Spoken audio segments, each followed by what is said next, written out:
Hi, this is Ranjit. I'm head of sales capability and co-author of the book Winning It Together.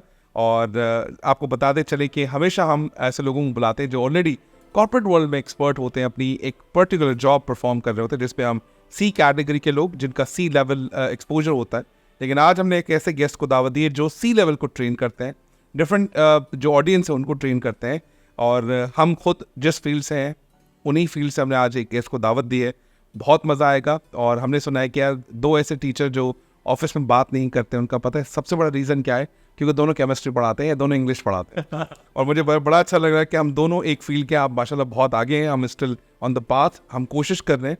तो आज हमारा जो आपसे मतलब टॉपिक, तो खैर हमने कोई पर्टिकुलर डिसाइड नहीं किया, हम बात करेंगे कि जो ट्रेनिंग इंडस्ट्री है, ट्रेनिंग की जो दुनिया है, और मोस्ट ऑफ द टाइम एक वर्ड यूज़ होता था एंटरटेनर या फिर ट्रेनर। बड़ा मज़ा आना चाहिए, शायद लोगों को मज़ा आना चाहिए, ट्रेनर वैसे बन रहे हैं। कुछ लोग चाहते नहीं, हमें कोई ना कोई चीज़ सीखने को मिले। सो एक वर्ड हम मोस्टली ट्रेनिंग में सीखते थे, बताते जब हम कॉम्पिटेंसीज बनाते थे, उसमें हम एक वर्ड यूज़ करते हैं KSAB, the knowledge, skill, ability and behaviours. इन तमाम चीज़ों को मद्देनज़र रखते हुए आपके हिसाब से व्हाट इज़ अ ट्रेनिंग? कैसे डिसाइड करते हैं कि इस कंपनी को, इस ऑडियंस को ये वाला प्रोग्राम चाहिए, या फिर क्या लॉजिक आप लगाते हैं कोई भी प्रोग्राम डिजाइन करते वक्त? It's from my side. Before going to start something, please introduce yourself. दो दुनिया आपको जानती है। Okay, my name is Zen Goplani. I'm a trainer, I'm a consultant. I come from the organization called Zest Experience, जो एक Turkish company है, Istanbul से इसकी इब्तिदा हुई है, दुबई में भी काम करती है, ऑफ कोर्स पाकिस्तान में भी बहुत अच्छी तरह काम कर रही है। Let's come back to your question. So आपने पूछा किस तरह से हम आइडेंटिफाई करते हैं। So Ranjit, there are two approaches to it. One is a standard approach, जिसमें ऑफ द शेल्फ वाला मामला होता है। कई बार कंपनीज आती हैं, कहती हैं हमें यही प्रोग्राम चाहिए, यही चीज़ चाहिए, आप बस चला के दे दें। यहाँ पे हम समझने की कोशिश करते हैं और हम दूसरे अप्रोच पे लाने की कोशिश करते हैं, but a lot of time even clients are not interested and they said कि बस आप करा देना। हाँ, करा देते, हम करा देते खत्म बात। No, at the end of day, अगर बड़ा एक फेमस लाइन में कहता हूँ कि if they want to burn the money then my pocket is also empty. So I'm okay with that completely, you know. But then the second approach जो कि बहुत अच्छी होती है, and I'm glad कि अब कंपनीज बहुत हद तक आ गई है, उसमें ये होता है कि फॉर एग्जाम्पल मुझे कभी कोई बोलता है कि जैन नेगोशिएशन स्किल्स सिखानी है, मैं इनको ये पूछूंगा कि प्रॉब्लम क्या है, what do you think are the skill set, या वो कौन सा बिहेवियर एलिमेंट है या कौन सा नॉलेज एलिमेंट है जो आपके हिसाब से मिसिंग है। Let me give you an example. One of the clients approached me, this is good 3-4 years old story, and he said कि Zen, I need to teach my people negotiation skills. Now these were all sales people जिसको सिखानी थी। I said fine enough, मुझे problem बताइए। उसने कहा problem ये है कि डील्स क्लोज नहीं कर पाते। मैंने कहा सही है, नहीं क्लोज कर पाते। मैंने कहा क्यों क्लोज नहीं कर पा रहे? बोला उनके मसले। क्या मसले हैं जी? मसले है कि उनको पता ही नहीं है कैसे करना है। मैंने कहा ठीक है जी, सही है। मैंने कहा जो आप प्रोडक्ट बेच रहे हैं उसमें नेगोशिएशन का मार्जिन होता है? उसने कहा मतलब कैसे नेगोशिएशन? मैंने कहा डिस्काउंट्स देते हो? उसने कहा नॉट अलाउड। मैंने कहा ओके। मैंने कहा डिलीवरी फॉर्म दे देते हो? उसने कहा नहीं, स्टैंडर्ड फॉलो करता है। मैंने कहा क्रेडिट देते हो? उसने कहा स्टैंडर्ड नहीं, नॉट अलाउड, नॉट अलाउड। मैंने कहा आपके बंदों के पास जब नेगोशिएशन की मार्जिन ही नहीं है, आप नेगोशिएशन क्यों सिखा रहे? मे बी आप सेलिंग स्किल सिखा दें, मे बी आप इन्फ्लुएंसिंग स्किल सिखा, रिलेशन सिखा दें, ओसी पे माल बेचेंगे। नेगोशिएशन नहीं चाहिए आपको। वो क्लाइंट बुरा मान गए। उन्होंने मतलब हमें पता नहीं कि हम क्या बात कर रहे हैं। वो बुरा मान गए। उन्होंने कहा ठीक है, will get back to you. I said okay, your call. वो काम मुझे नहीं मिला, वो काम मार्केट में किसी और ट्रेनर को दे दिया गया। अच्छा, उसके बाद तकरीबन कोई 2-2.5 साल बाद वो क्लाइंट फिर मेरे पास आया, मगर इस बार वो जो साहब बैठे हुए थे उनकी जगह कोई और साहब आ गए। उन साहब ने मुझे कहा, अच्छा उनके नीचे जो असिस्टेंट थी वो वहीं मौजूद थी, वो मैनेजर बन चुकी थी तब तक, मगर वो साहब चले गए थे। अब जो दूसरे साहब आए उन्होंने कहा कि जैन गोपलानी नाम सुना वाला आला। मैंने कहा जी। बोला इन लोगों को ना इन्फ्लुएंसिंग और रिलेशनशिप मैनेजमेंट सिखानी है। And I smiled. He is like did I से समथिंग फनी? तो मैंने कहा आपके साथ जो खातून बैठी हुई है, अगर उनको याद हो, मेरी जो पिछली मीटिंग हुई थी मैं यही बात बोल के गया था कि आपको नेगोशिएशन स्किल्स नहीं सिखानी, मगर आपने ज़बरदस्त, आपके जो लोगों ने ज़बरदस्ती की और वो नेगोशिएशन कराई भी। और मैंने कहा आपने रिकॉर्ड्स खोले, बिकॉज मुझे पता है कि किससे ट्रेनिंग करवाई थी और कहाँ कराई थी, बिकॉज मैं नज़र रख रहा था। एंड देन ही सेड कि नहीं आप रिलेशनशिप मैनेजमेंट और इन्फ्लुएंसिंग स्किल्स ये सब सिखाए। मैंने कहा डन, और आपको यही चाहिए eight the end of the day. समझने की बात यह है कि जब प्रॉब्लम एरिया समझ में, देखिए कई बार क्लाइंट को भी नहीं पता होता कि प्रॉब्लम क्या है, और प्रॉब्लम अक्सर पता भी होती है, सोल्यूशन नहीं पता होता। ट्रेनिंग का इम्पैक्ट जो है, आप भी ट्रेनिंग्स कराते, you know that training only contributes to 15 to 20% of the result at the market, right? 70% on the job है यस यस और रिमेनिंग पे कोचिंग करती है और जो बच जाए वो क्लासरूम ट्रेनिंग करती है. सो ट्रेनिंग से इतनी ज्यादा एक्सपेक्टेशंस लगा देना कि नहीं जी ट्रेनिंग करा दी, बंदा बदल गया है, 30 साल में उसके माँ बाप नहीं बदल पाए, मैं क्या बदलूंगा उस बंदे को. So you have to understand कि ट्रेनिंग का काम क्या है. लेकिन 3 चीजें हैं, या तो आप इन्फॉर्मेशन दे रहे हो किसी चीज के ऊपर, या आप स्किल बिल्ड कर रहे हो किसी के ऊपर, या फिर कोई एक ऐसा मैसेज है लेट्स से वैल्यूज जिसको रीइंफोर्स करवा रहे हो. ये 3 मैसेज है ट्रेनिंग्स के ऊपर. इसके अलावा ऑफ कोर्स एक और मैसेज भी, एक और भी आजकल मेथड ऑब्जेक्टिव होता है, that is engagement. Now we have to understand, सवाल आता है कि क्या एंगेजमेंट का आके ट्रेनिंग्स का आना सुटेबल है या नहीं है. ठीक है. यहाँ पे एक हमारे बहुत पुराने हमारे दोस्त हुआ करते थे, वो बात कहते थे कि give them what they want, slipping in what they need. तो उनको वही चीज दो, बीच में लेके जाना है ले जाएंगे बीच पे, फॉरेस्ट में लेके जाना है ले जाएंगे फॉरेस्ट पे. They want that, will give them that. बिल्कुल सही. But then during that time we will hit them psychologically, we'll put their learning curve ahead and probably वो सारी बातें जो शायद सोचते हैं इम्प्लीमेंट नहीं करते या उसके पे ऑब्जर्व आता है, वहाँ पे फिर हमारा काम होता है एज एक्सपर्ट्स एब्सोल्युटली कि हम उसको किसी तरह इम्पार्ट कराएं और उसको रीइंफोर्स करवाएं. लेकिन जो मोस्टली जो लर्निंग एंड डेवलपमेंट के लोग हैं या फिर सेल्स कैपेबिलिटी टाइप ऑफ लोग हैं या एचआर के लोग हैं, जब इनसे हम डिस्कशन करते हैं तो मोस्टली उनके पास जो प्रोग्राम आते हैं वो मोस्टली सेल्स की तरफ, सप्लाई चेन की तरफ से आते हैं. फॉर एग्जांपल आप हमारा रिलेशनशिप मैनेजमेंट प्रोग्राम करा दें, आप हमारा इफेक्टिव मैनेजमेंट प्रोग्राम कराते हैं. ये नाम और टाइटल्स आ गए. जब हम उनसे पूछते हैं आपको चाहिए क्या, वो 2-4 उनके जो वर्ड्स होते हैं वो बता देते हैं. या फिर कुछ लोग रेफर करते हैं परफॉर्मेंस मैनेजमेंट सिस्टम की डेटा. ठीक है. वो सबसे पहले क्या करते हैं, पीएमएस उठाया, उसने बॉस की रेटिंग और रिकमेंडेशन उठाई, और बॉस से जब पूछते हैं ये आपने कब लिखा, कह रहे अब क्या हो गया, 6 महीने पहले लिखा था, मुझे थोड़ी पता मैंने क्यों लिखा. There are lot of gap. ये बहुत बड़ा गैप है. जब आप मार्केट जाते हैं, उनको काम करते हुए देखते हैं या फिर डिस्कशन करते काम देखते हैं, तो मुझे ये समझ आता है जो प्रोग्राम्स लिखे गए हैं वो उनको नहीं चाहिए. अग्रीड.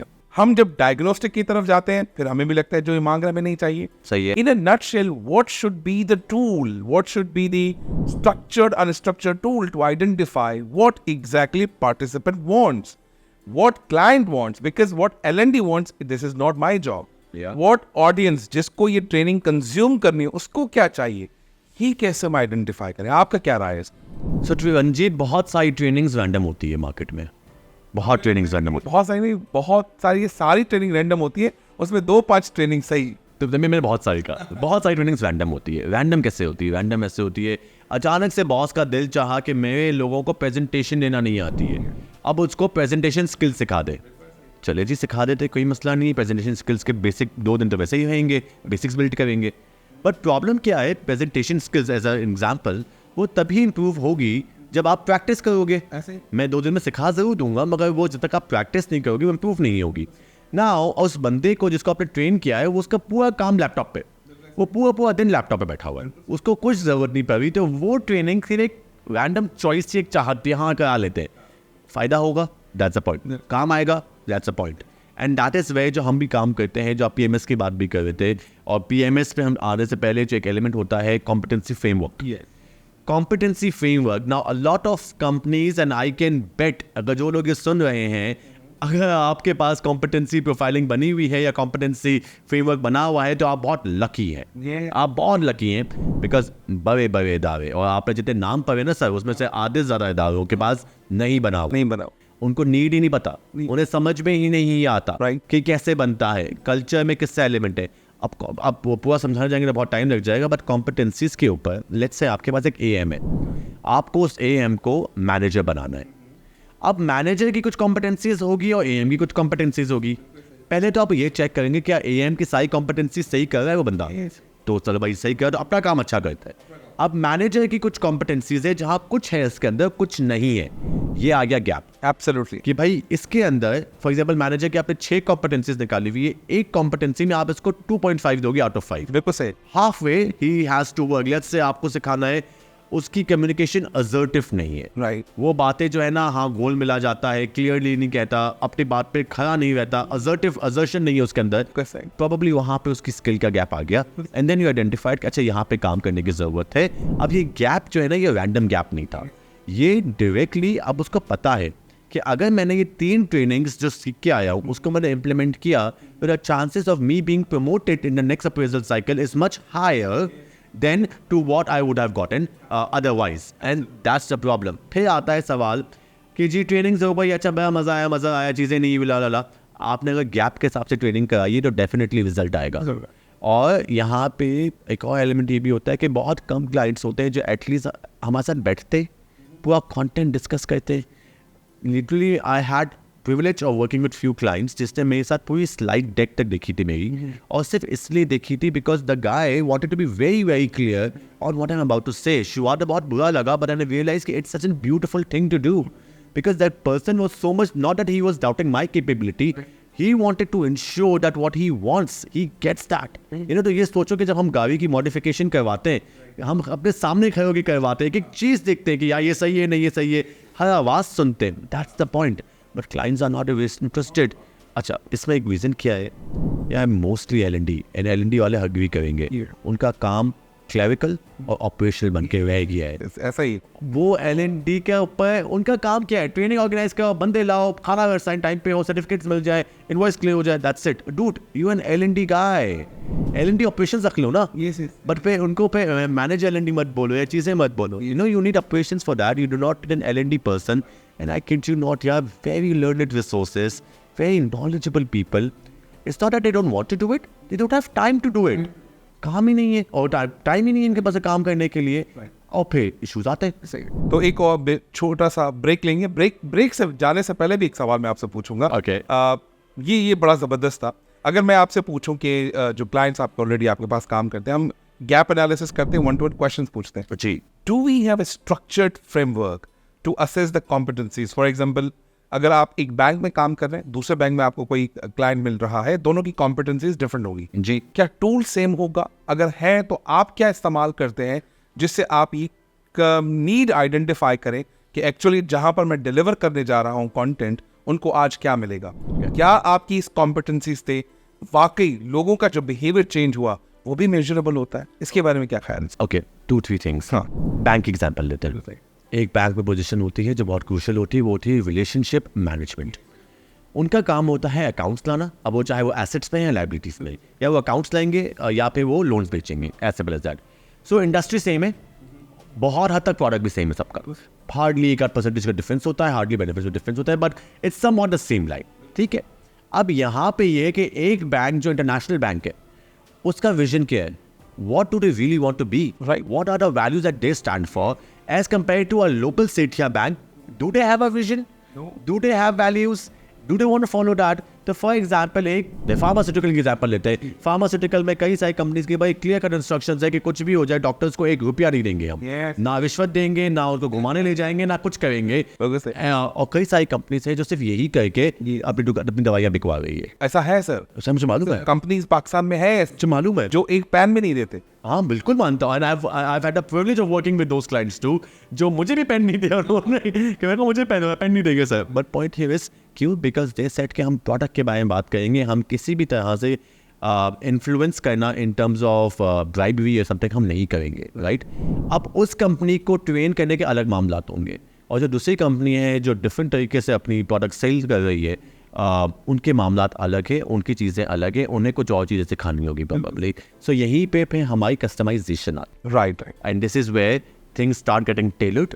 एंड अगेन जो एक बात बड़ी फेमस है कि one size is not fit all, ये बात समझने। और मैं सिर्फ इसमें ऐड करूंगा, छोटा सा ब्रेक लेंगे जी। तो जब डॉक्टर्स आपस में बैठते हैं ना, तो डॉक्टर की क्या चेक करते हैं? प्रिस्क्रिप्शन चेक करते हैं। RX लिखा होता है ना ऊपर, या उसके अंदर जो मवाद लिखा होता है। एक अच्छे डॉक्टर की पहचान पता है क्या है? ये वो दवाई लिख रहा है जिसको पेन भी नहीं दे रहा। हाँ। अगर आपने उस कंपनी की दवाई लिखी है जो आपको और आपके परिवार को अमेरिका ट्रिप पे लेकर जाते हैं, छुट्टियों में आपको जो है ना वो बाकू लेकर जाते हैं, और उसमें दवाई वो नहीं होती जो पेन के बगैर वाली होती है, दूसरी कंपनी की, समझ जाते हैं कि ये मैल प्रैक्टिस है। Yes, so exactly the similar, हम जो काम कर रहे हैं अगर हम थोड़ा डिफरेंट करेंगे, लोगों की लाइफ में वैल्यू ऐड करेंगे, हमारी प्रिस्क्रिप्शन भी वैसी ही होगी। ऐसा ही है। छोटा सा ब्रेक लेते हैं, ब्रेक के बाद दोबारा मजीद बात करते हैं। बहुत पावरफुल बातें हो रही हैं, और हम ये समझते हैं कि कहीं ना कहीं हमें L&D के रोल को रीवैम्प और रिवाइज करने की बहुत जरूरत है। I agree. ऑपरेशन से निकाल के उसको स्ट्रेटेजिक बनाने की बहुत जरूरत है। I agree. छोटे से ब्रेक के बाद गोपलानी साहब से दोबारा मुलाकात होती है। Thank you.